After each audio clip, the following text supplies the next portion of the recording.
In this lesson, we will discuss chapter number 3, integration exercise 3.2, question 2, part number 9.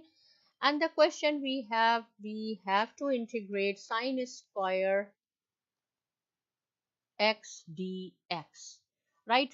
I have told you in the last, I think, few lessons that sine square theta equal to 1 minus cos of 2 theta divided by 2. This theta represents variable. Here we have x, so instead of this theta we can use x. Sine square x is equal to 1 minus cos of 2x divided by 2.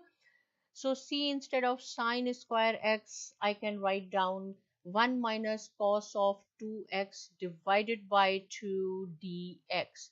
This 2, right, is whole divided by 1 minus cos of 2x. So individually we will divide 1 over 2 minus cos of 2x divided by 2 dx. So now we will do individually 1 over 2 dx minus cos 2x divided by 2 dx. We will take 1 over 2 because 1 over 2 is constant.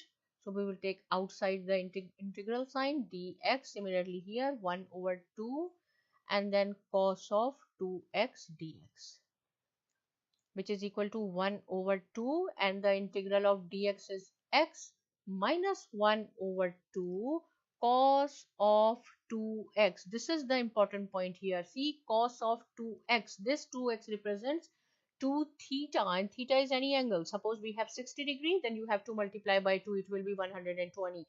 So it means we have a constant with angle as well. So you have to divide it by the constant. Whatever constant you have, 1, 2, 3, 4, you have to divide it by. So here we have 1 over 2x minus 1 over 4. See, 1 over 2 and this is 2. So it will be negative 1 over 4 cos of 2x plus c. And here we will write down constant of integration. So this is the answer.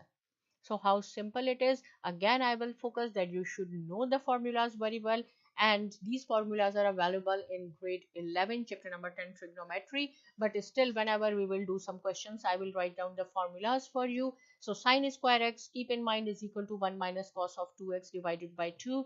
You have to write down instead of sine square x 1 minus cos of 2x divided by 2 and do the integration. But still any point is not clear, without any hesitation you can ask me, and thanks for watching.